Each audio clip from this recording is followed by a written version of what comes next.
Good afternoon, everybody. Welcome to this presentation of the Master Program ICT in Business and the Public Sector. I say good morning, but good afternoon is also applicable, I think.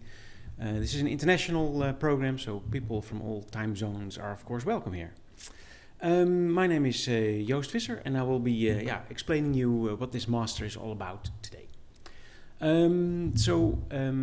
Who am I? I am the program manager of this program. I'm also a professor in the LIACS Institute of Advanced Computer Science, a professor of software engineering, data science, and I am responsible for this master program. What I will talk to you about today is, of course, I will first welcome you, which I'm doing now, and then I will go a little bit into why this master exists. What is it all for? We will take a step back and look at that. Then we will go into details about the content of the master, the courses, the curriculum, etc. And I will spend some time talking about the employment perspectives of the master, which some of you I know are interested in. And then we will summarize and wrap up. So here we go.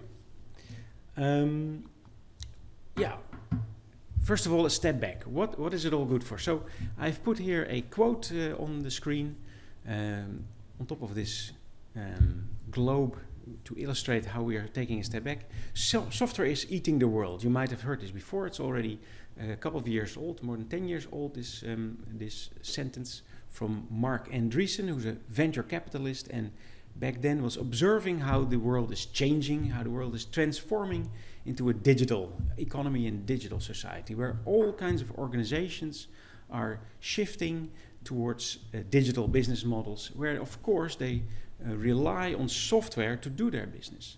And so he was seeing that more and more major businesses in industries are being run on software and delivered as online services. So this is what he meant by software is eating the world. Everything is transforming into digital. And that was then, and now this has happened. Software has eaten the world in this sense. So it means that our society has become an information society, relying on information and communication technology. So all economic and social activity currently is heavily dependent on IT. Doesn't matter in which sector of the economy or society you are, retail, manufacturing, healthcare, trade, banking, entertainment, etc., but also government. So both businesses and governments alike rely on digital means to deliver their services, deliver their products, interact with their users and the citizens. And that means that organizations are looking for young professionals that understand information technology and know how to apply it in the context of businesses and organizations. So that means creating and realizing the opportunities that are offered by IT, but also the flip side, not just the opportunities, but also the risks. What can go wrong? What kind of harms can come to pass because of the application of IT, which is scalable and powerful, but with great power comes great responsibility. So in the end, they're also looking for people that have a balanced view of IT and society and organizations and business, so that they can master the responsible use of IT. And they're looking for you as a master from this program after you graduate to help them do these things. So this is why the master exists. So the central questions and topics that we cover in the master have, for instance, to give you an idea with these things. The top question in there is, what value does a given software system have for a given organization? How can you think about that? So there's many aspects to that. The functionality of a software system is, of course, the thing you would think about first. What does the software system do? What services or business processes does it support?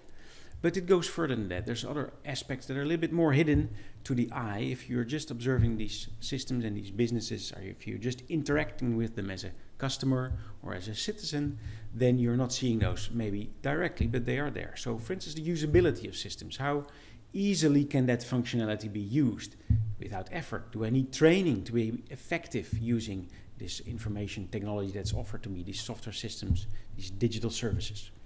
But then if you dig a little bit deeper, you get to the operation of it. How can these systems be deployed in a cost-effective manner? How can you make sure they are reliable, that they don't run and crash, but that they keep running without incidents? And if there are incidents, how can you deal with dealing with those technically, but also from an organizational point of view? Then maybe taking the longer view, not just in the moment, but over time, businesses change, the market changes, governments, society changes, so systems need to adapt, to be adapted to support these new scenarios and new needs. So the adaptability of software is crucial.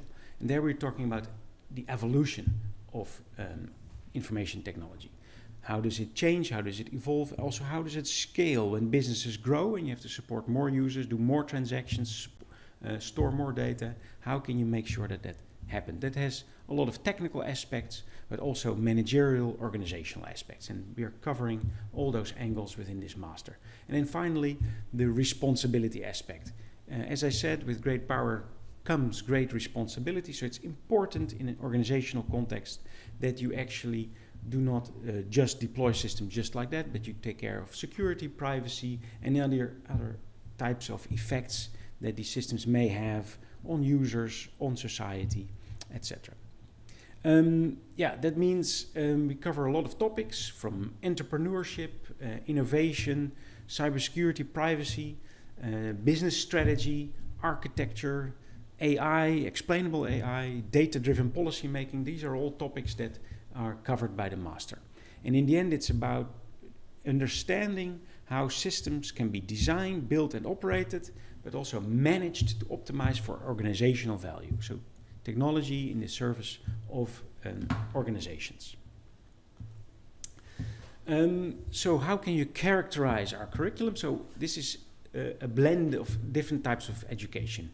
We basically blend science, technology, and business. So that also means that it's a blend of business education, management education, and computer science education, intended for future digital leaders, future IT leaders, whether they are managers, consultants, architects, etc. We will go into a little bit later what types of roles in organizations are typically taken on by the alumni of this program. So we focus on the one hand on how to manage and apply IT in an organizational context, but on the other side also to look at the different business functions, marketing, operations, finance, strategy, IT itself, and how you can use IT to empower all those business functions. And I keep reusing the word business, of course, but also there is the business of government. Government organizations or non-governmental organizations or not-for-profit organizations have the same challenges. Sometimes slightly different, but a lot of the challenges between the private organizations and the public organizations are overlapping. So our program caters for both in the end, and you can specialize to focus on one or on the other, as I will tell you a little bit about later. So both private organizations, any type of business, small, large, medium, international, local, are covered, but also the public sector, public administration, but also NGOs, for instance, or for instance, consultancy firms that help government clients improve on all kinds of issues around digital systems and how to use them. So when you come to this program, you have some background already in IT, some interest or background in business and organization, and you will be expanding that knowledge on both these dimensions. So expanding your knowledge of IT, you can think about, advanced software architecture, software evolution, cybersecurity and privacy, and management systems for cybersecurity and privacy, systems modeling and development, the entire life cycle of software systems from requirements to deployment, but also the data side of things. Data mining, data analysis, machine learning, AI are also topics that you will expand your knowledge on.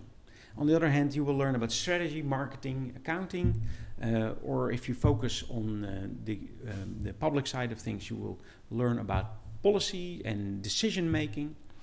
Also the operational side of things, technology and operations management, and also the outside-in point of view, consulting, and the entrepreneurial point of view.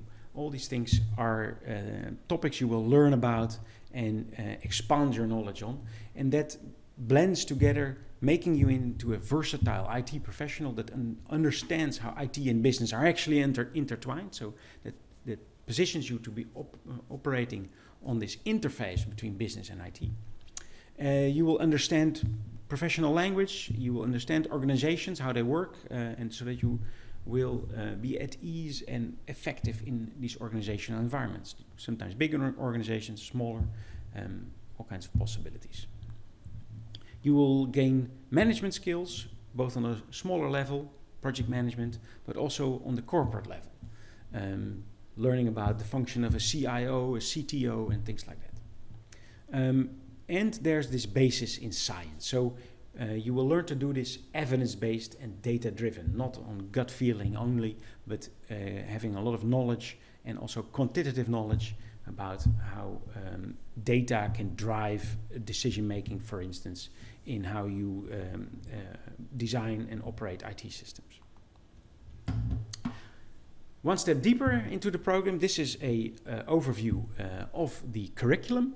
And as you can see, the curriculum is structured in a modular way. So let's start with the modules in the top left corner. So you see two foundation modules. So we have these foundation modules to help students from different backgrounds level up and kind of then be prepared to follow the same courses after that. So if you have a very strong let's say technical background already, for instance, you've studied computer science, but haven't done much around business or organizational aspects, then you will do the module foundation business. You will learn these things to level up on that side. On the other hand, if you have a bit of less of an IT background, and you have a bit more of an organizational or business background, you will do the module foundation IT to learn some advanced IT topics there.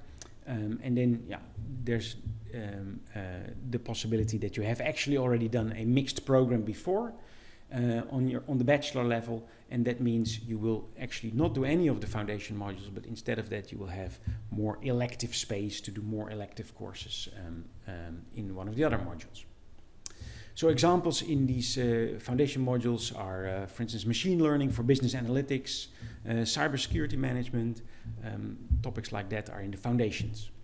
Then you see at the top, in the middle, the common courses, which is the core of the curriculum, where you will have the courses that all the students, irrespective of which foundation module and which background they had, will all be taking jointly.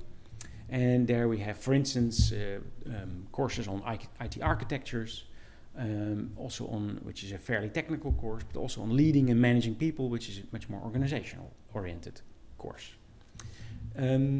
Then there is the electives. So the electives allow you to follow your interests and kind of tailor your program to what interests you and what you want to learn and the kind of professional you want to be later. And there you can choose from a long list of topics that we have available in our own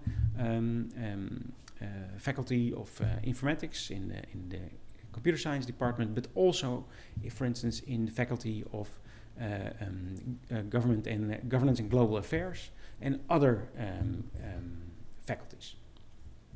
So typical elective courses there are, for instance, courses on machine learning, systems and software security, marketing analytics, digital transformation. We've selected kind of elective courses that you can choose from that are really geared to this mixture between technology and business. Then you are asked to choose a specialization, either specialize for business or for the public sector, as I explained before, and I'll say a little bit more later about how to make that choice. A lot of the curriculum is overlapping, as I said, in the public and the private sector. A lot of things, the same concerns reoccur in both of these contexts, but there's also some specialization possible here. So if you go for the ICT and business specialization, for instance, you will look into financial management, entrepreneurship, but also AI for strategy. On the other hand, if you go for the public sector side, you will go and study some courses on data-driven policy making and on digital government-citizen interaction, for instance. Then finally, you finalize your program with a research project. So this is it's a research master, so that means that in the end, you will do a research project. This research project has typically a lot of very applied and pragmatic aspects, but also you're doing the research project in a systematic, evidence-based manner. You will be supervised in this project both by an academic supervisor and by a company supervisor, because typically these projects are done as part of an internship with companies. Almost all of our students choose to do that, hosted by a company. So pick up a interesting challenge from an organization, a business problem, a business issue, then work on that during your research project to solve that, supervised academically and from the company, to solve that in a more or less scientific manner and build your research project and deliver your thesis and defend it. And that's what you do in your last semester. So this is about the structure of the curriculum, and what's important to remember, it's modular, and actually we like to have conversations with the students when they come in or before they come in to see how we can tailor the program best for you, because there's quite some options to choose from.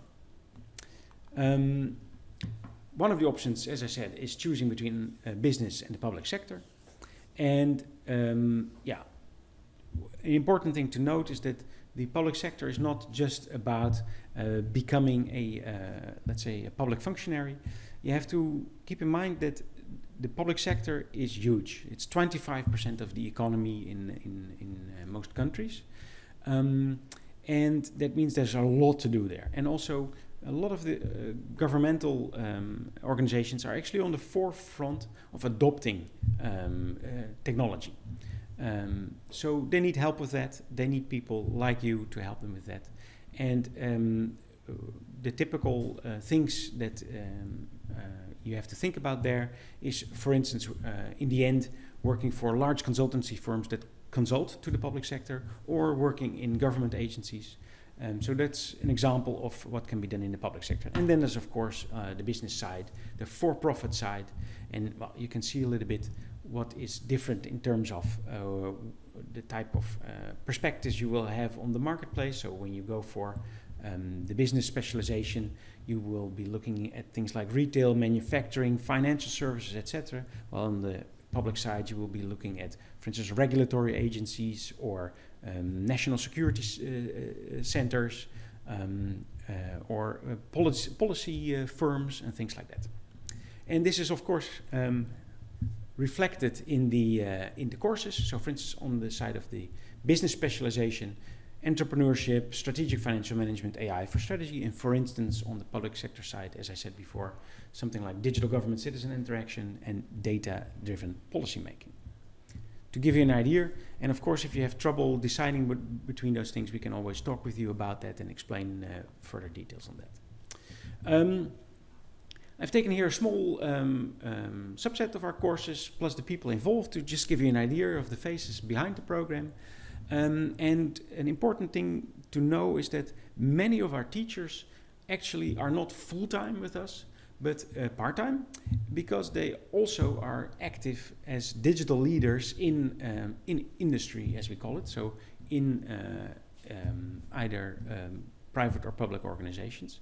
Giving you an example, for instance, the machine learning for business analytics is taught by somebody that's also an AI lead in one of the large car manufacturing companies. Another example, the capstone cases is taught by somebody that is active as a consultant advising on agile transformations to lots of large organizations that are doing their digital transformations. And the capstone cases, by the way, is a very interesting course where everything from a program comes together in a practical case that is proposed by a company, by an organization that comes with a problem for you to solve as a team of students, a very diverse practical course where you apply everything you've learned in a very realistic setting, presented back to these organizations. So those are the capstone cases.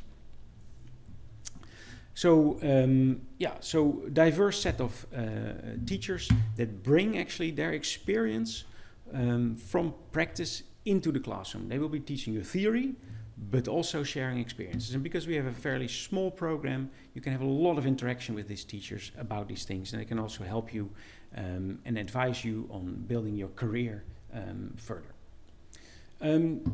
So what is the what will you find when you come here to study? What is the educational experience? So as I said, it's small, our program, and highly interactive.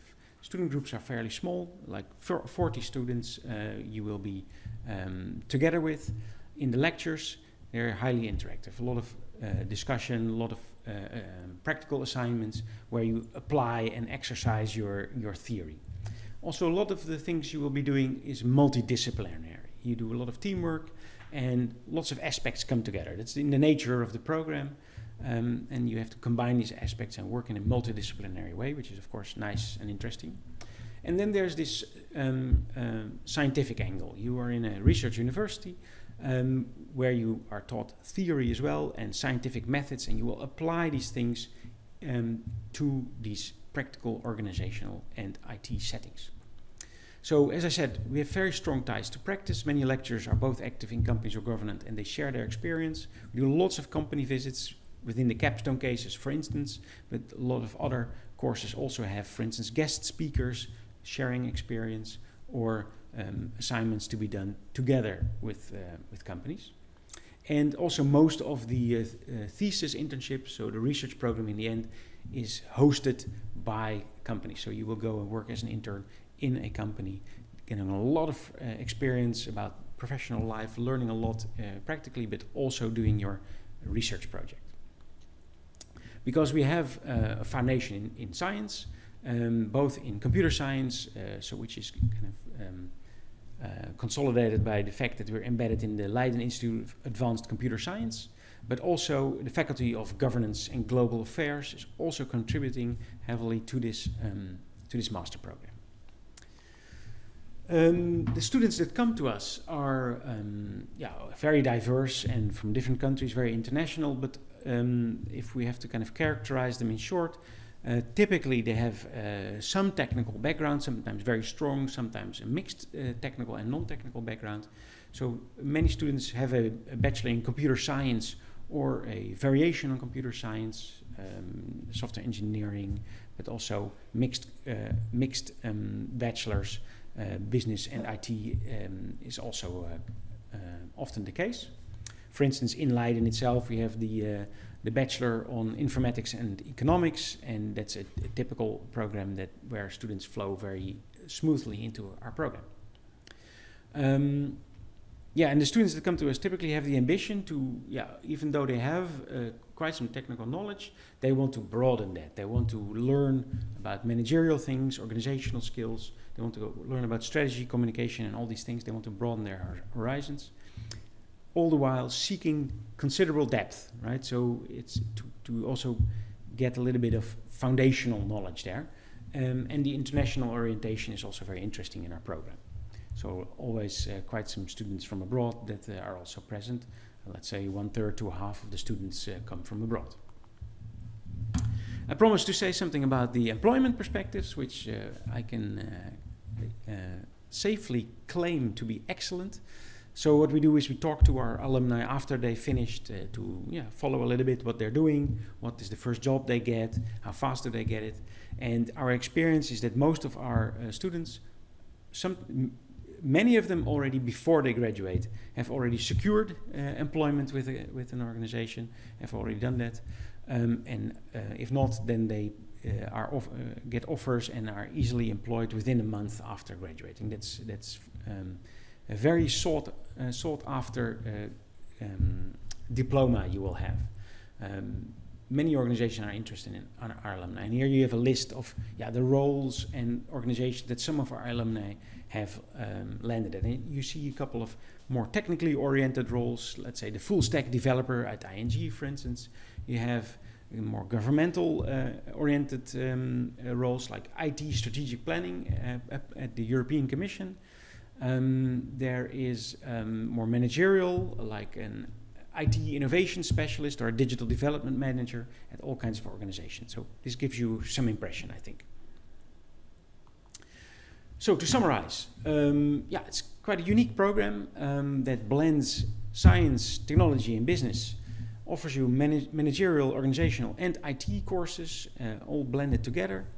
It's a very international group of students you will be joining in a small setting, very interactive, a lot of practical application of the theory you're learning as well. It's a 2-year program, considerable depth, scientific foundations, but also a lot of practical relevance. With teachers that speak from experience. They are not just giving you theory, they know what they're talking about in terms of how this theory is applicable in the real world, so to speak. And there's excellent employment perspectives.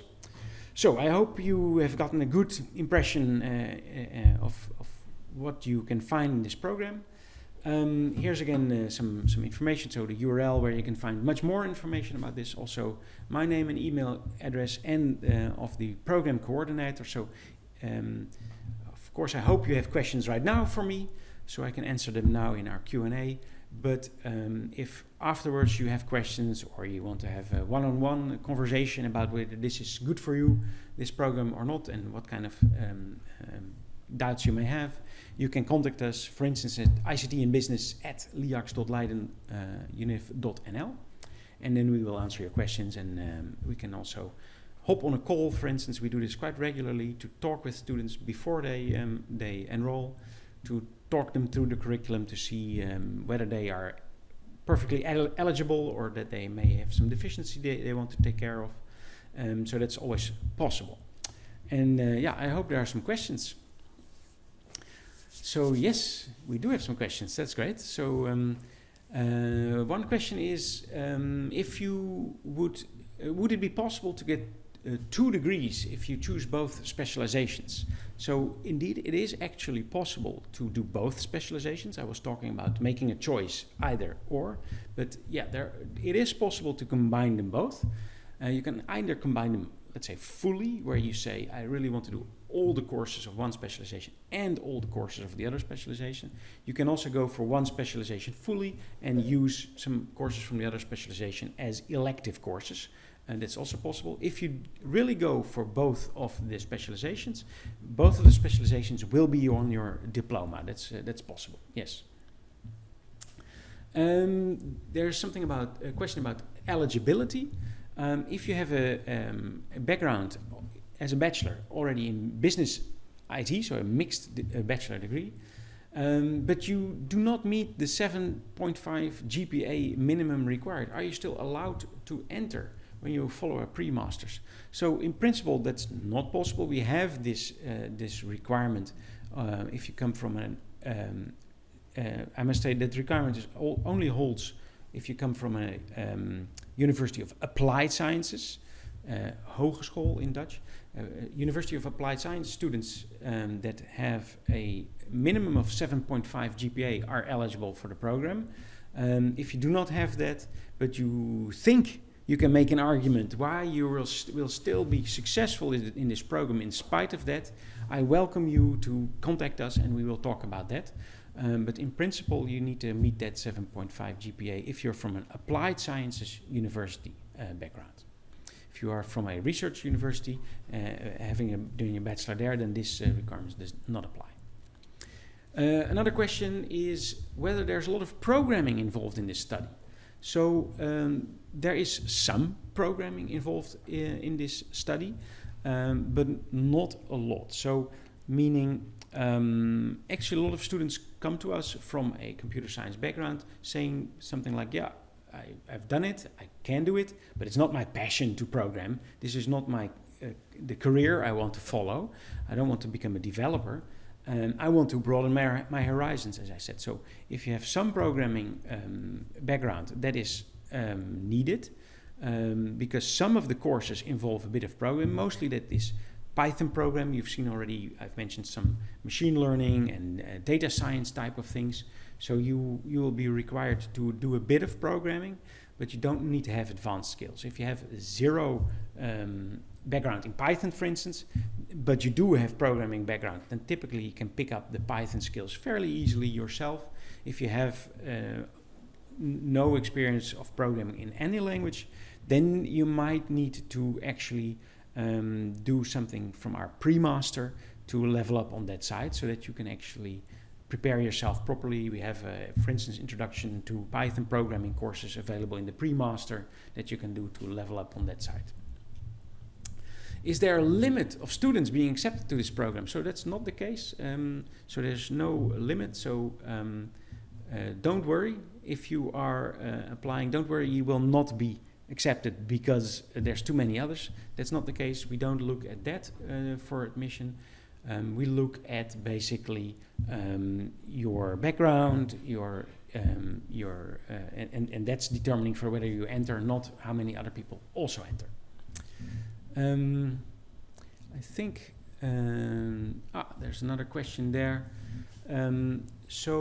It's a mixed degree, and the question here is how about the ratio between business on the one side and technical courses on the other side? Is it 50-50?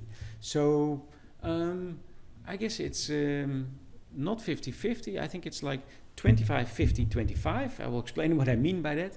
So I think 25% of the courses are really mostly business-oriented, organizational. And on the other hand, 25% are quite technical. But then the middle core, the 50% is mixed itself. These courses are mixed. They are about applying technology in the context of organizations. I think it's quite a balanced program, but it's not a 50-50 thing. There's blended courses, let's say, in the core, and then there's also a couple of them that are looking really at more specialized, purely at, let's say, the business or the organization side, or purely at the technical side. But those are fewer. So there's a question whether you are able to join if you have a science background. So the example given here is biopharmaceutical sciences, where you do have a focus on the computational side in the third year. So I think, yes, you might be quite eligible, but I think it's good to have that conversation with us so that we can actually look at your the set of courses you have followed, and then we can see whether you have actually enough background on the computational side.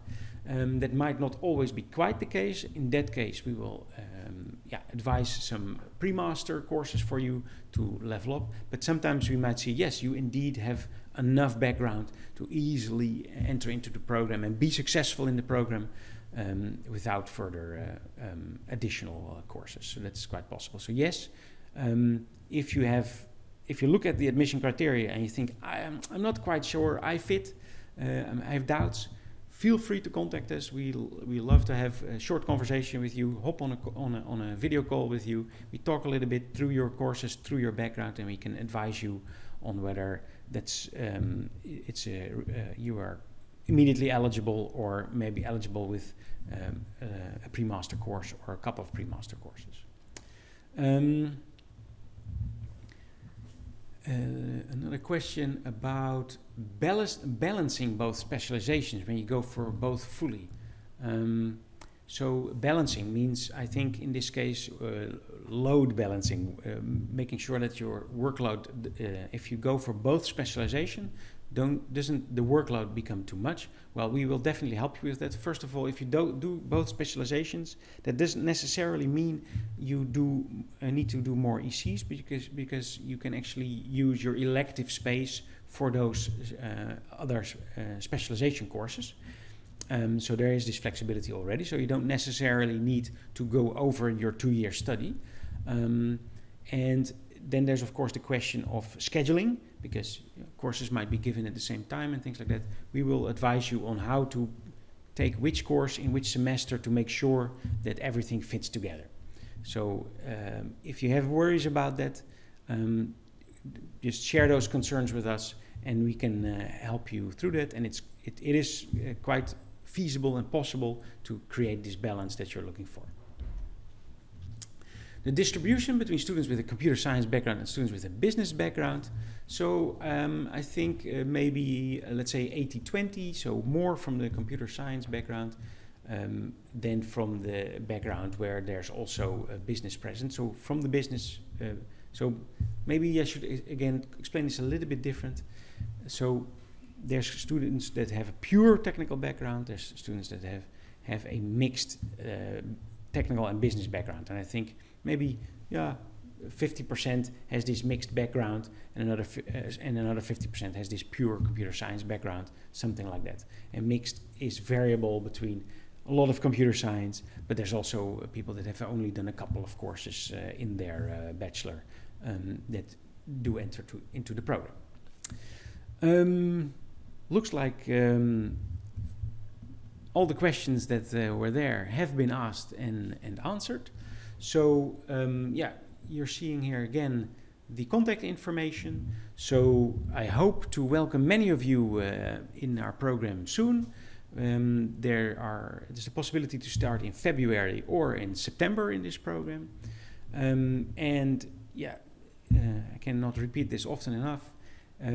If you have questions, if you've done a deep dive into the curriculum and the courses, and you have questions about your eligibility, feel free to contact us.